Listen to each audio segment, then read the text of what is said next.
It's nearly official. Kamala Harris will run for president of the United States against Donald Trump. But can she win? Stick around, and in this video, I will give you details of how these two opponents are stacked up against each other in the opinion polls and among different groups of voters based on issues. Quick recap. Now, in the 48 hours after Biden announced that he was dropping out of the presidential race and he endorsed his vice president, Kamala Harris, and the Democratic nominee, the Associated Press has reported that Harris has secured enough Democratic delegates to become the party nominee. It's now merely a formality.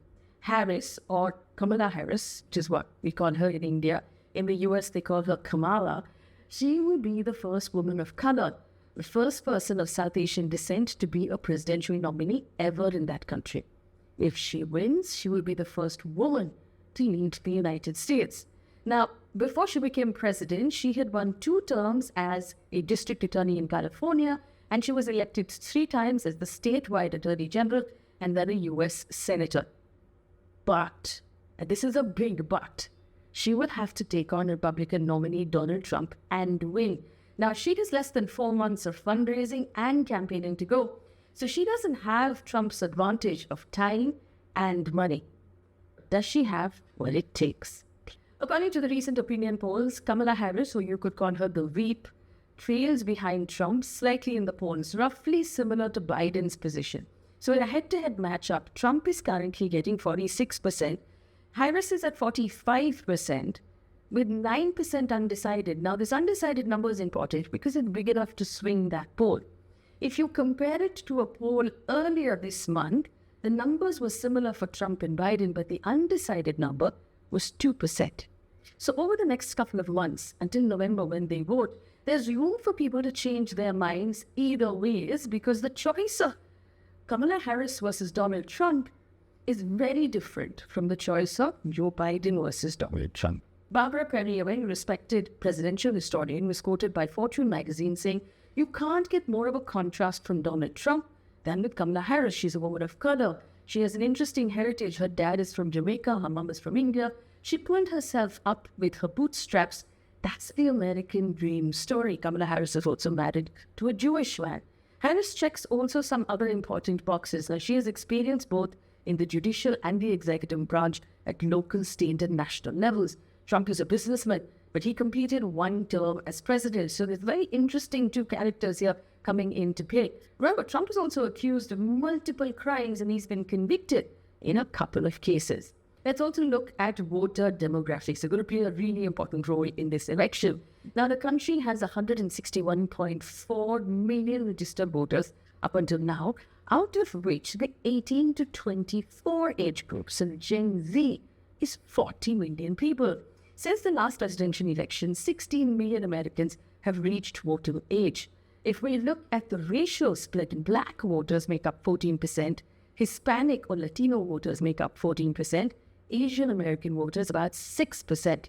Important caveat here, of course, these are eligible voters, which means these are people who are eligible to vote, but they are not always people who register and vote. I give you an example. White people in the 2020 presidential elections accounted for 67% of the eligible voters, but they made up 75% of the actual voters who casted their vote because they have a larger turnout among white voters. There's an overrepresentation, as the Americans call it. So it's going to be really important to see which of these voters, these 2 candidates, can actually fire up. And Harris, Kamala Harris, is firing up the core Black and Asian American voting blocs, where there was enthusiasm that was feeding for Biden. Now, recent polls have showed that Black and Asian American voters were sort of less enthusiastic about voting for Biden in 2024 than they were back in 2020. But now that Biden is out, things could change. Axios, in fact, has said that Black women make up the core Democratic base, and in hours after Biden's withdrawing from the race, on Sunday, a group called Win with Black Women organized a Zoom call to mobilize support for Harris. Now, this Zoom call was originally going to have about 1,000 Black women who were going to join.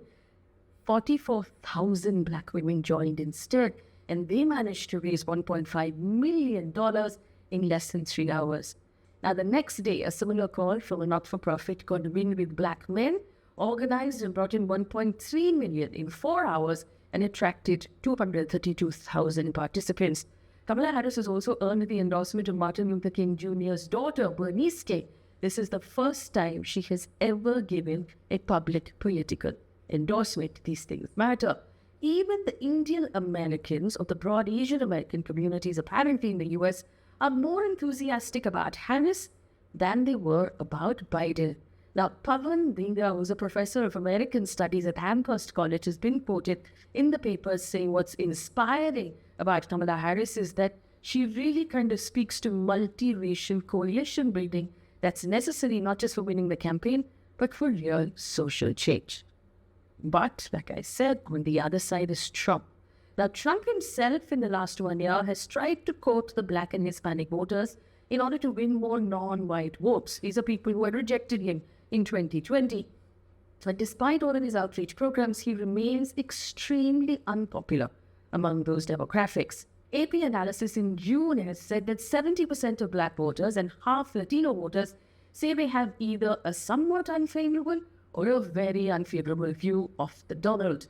Now, both groups see Donald Trump a little more favorably now than they did when he left office in 2021, but their opinion of him has largely stayed negative more than positive. So any gains in support from Black and Hispanic voters will be super helpful for Trump, who won 35% of the Latino votes and 8% of the Black votes back in 2020. The other big issue is going to be abortion and women's rights. Kamala Harris has been Biden administration's point person on abortion, which has proven to be one of the most potent issues for motivating the Democratic base in recent elections, especially among the women. Now, Biden has sometimes been a little reluctant on the issue, hampered by a past record of supporting limits on the procedure in the past, but Harris has it by the horns. Now, a former New York Congressman, Steve Israel, has been quoted by BBC saying that Harris reminds suburban women across the country, particularly those in battleground states, of what's at stake with reproductive rights. If you're asking, I can give you a quick reminder. Until 2 years ago, abortion was a constitutional right for all women across the US. 2 years ago, the American Supreme Court overturned a judgment from the 1970s, allowing states to now make their own laws on the subject. Many conservative states have then proceeded to ban abortion altogether.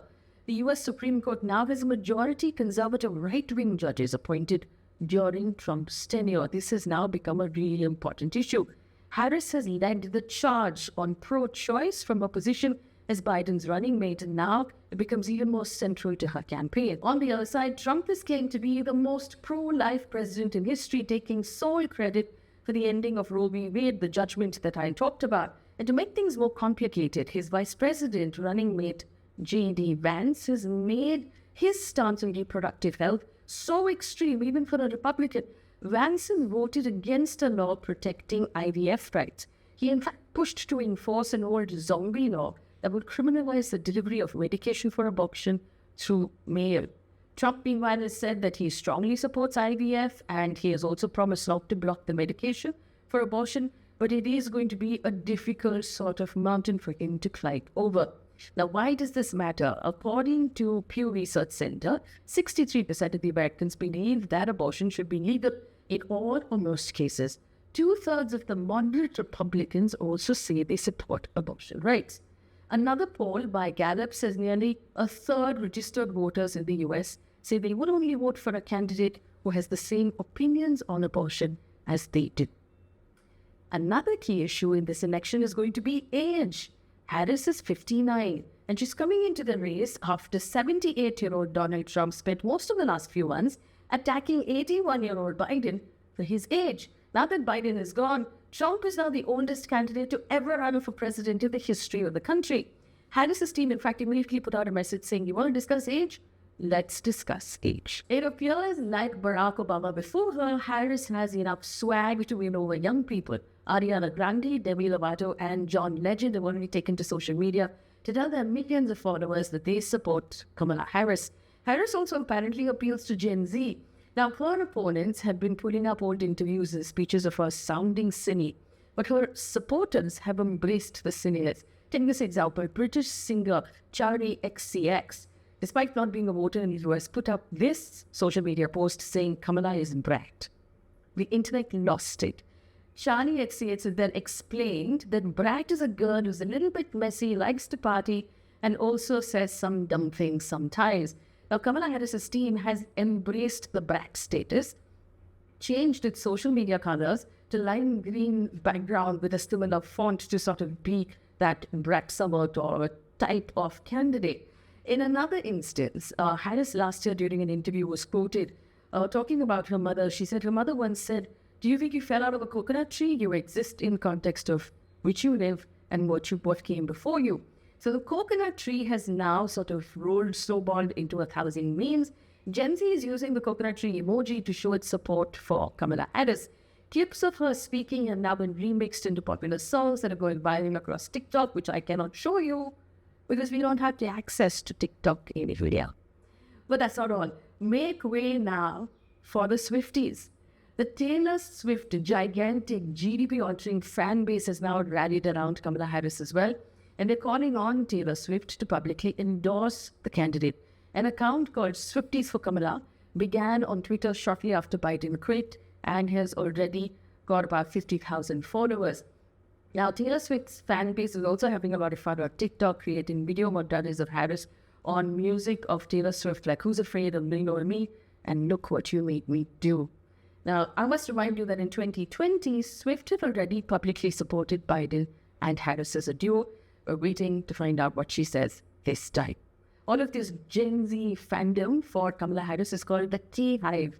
The K-Hive started in 2019 during her Democratic nomination, which was unsuccessful. It became quiet when she was vice president, but it's back now. Now, remember, I told you in the beginning, there are 40 million members who are part of this Gen Z cohort eligible to vote in the 2024 presidential election. It's big enough to actually decide who gets to sit in the Oval Office. And it seems to be something that Biden also understood, because in his address to the country on Wednesday, when he explained why he quit, he said, and I'm quoting him, "You know, there is a time and place for long years of experience in public life. And there is also a time and place for new voices, fresh voices. Yes, younger voices. That time and place is now." So Harris does fare better among younger voters than even Biden did. According to CNN, among voters younger than 35, 42% backed Harris and 41% backed Trump, compared to 41% for Biden and 47% for Trump in that same group. Now, CNN also cautions that this particular poll was taken before Biden stepped down. So at that point, Harris versus Trump was a hypothetical. The numbers at the result could be different if the poll was done again today. The other big issue is going to be Gaza. Now, Harris so far has been very careful not to publicly differ from Biden's very staunch support of Israel. But she has, although extremely mildly, been the first high-ranking administration official to speak about civilian casualties and question the way Israel has proceeded in its actions against Gaza. Now, voters are going to be leaning in to hear what she will say on the issue. Several liberal voters, remember, had vowed not to vote for Biden because of his handling of what was happening in Gaza. But a second term for Trump could have been even more hardline, if at all possible. So the challenge ahead for Kamala Harris will be to balance out the demands from young voters and progressives who have called for an immediate ceasefire and those pro-Israeli Americans who remain a very important part of the Democratic coalition. If she manages that balancing act, she could also win some significant numbers among Arab American voters, Muslim voters, and progressives who had actually sworn they would not support Biden. The other important issue is climate change, important for young people. Now, Harris's stance on climate change has always been in mixed contrast to Trump. Kamala Harris, as vice president, helped pass a landmark Inflation Reduction Act, which released billions of dollars for clean energy and electric car capacity. Trump, on the other hand, has always dismissed the climate crisis as a hoax. In spite of the fact that the US is facing a scorching summer right now, he has vowed to actually reverse all climate change policies if he were to return to the White House. Remember, climate change is a young person's problem. I'll leave you with that thought for a second.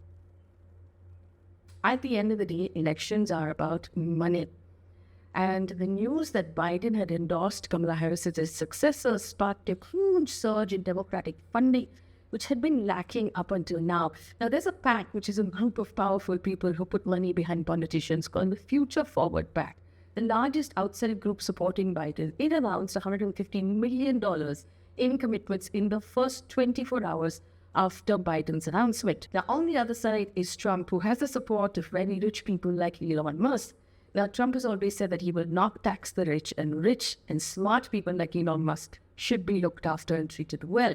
Now, according to Fortune magazine last month, Donald Trump had the financial advantage over Biden because after his felony conviction on the 30th of May and Biden's terrible debate performance in June, the money was pouring into Trump's war chest. At the end of June, Trump's campaign had nearly $45 million cash in hand, more than Biden's campaign. And this is according to findings with the Federal Election Committee. But then Biden dropped out, Kamala came in, and she raised $150 million overnight. Finally, according to Associated Press, during his primaries, Trump's voters were overwhelmingly white, mostly older than 50, and generally without a college degree. Trump also maintained high levels of support with evangelical Christians, the people living in small towns and rural areas. Now, this is where the challenge comes for him. 7 out of 10 voters who voted for him in the primaries identified as conservative. But the national elections are different. In 2020, conservatives were less than 40% of the general electorate. The rest were liberals and moderates. And Trump's success depended on his ability to move brown voters, black voters, liberal voters, moderate voters in his favor because he already had the conservative ones. Now, that didn't seem hard to do until last weekend, given that Biden was not a very compelling alternative. But Kamala is brat. She's brown, she's black, she's liberal, and she's a woman. Kamala has a career as a public prosecutor, putting bad guys away. Trump is a convicted felon who's been found guilty by the courts. Just one day ago, Kamala Harris was quoted saying, "I used to be a public prosecutor. I've taken on perpetrators of all kinds, predators who abused women, fraudsters who ripped off consumers, cheaters who broke the rules for their own gain. So hear me out when I say I know Donald Trump's type." End quote. The Republicans have trained their guns on Harris and are proving no less personal. They've mispronounced her name. They're mocking her laugh. They're calling her crackling Kamala. They're calling her the first DEI president, which is the diversity, equity, and inclusion president, which means she's only in her job because she adds literal color. J.D. Vance, who is Trump's running mate, has compared his service in the Marine Corps and as a small business owner to Harris's collecting a government paycheck for the last 20 years. On Monday, Trump called Kamala Harris, and I'm quoting, "dumb as a rock" on social media. No doubt it's going to be a tough run in a country which, let's face it, is known to be deeply racist and sexist. It's sure as hell, though, going to be an interesting fight. Let me know who you think is likely to win between Kamala Harris and Donald Trump in the comment section. Remember to like, share, subscribe, and if you're inclined, please sign up for our membership and support us financially. Thank you for watching.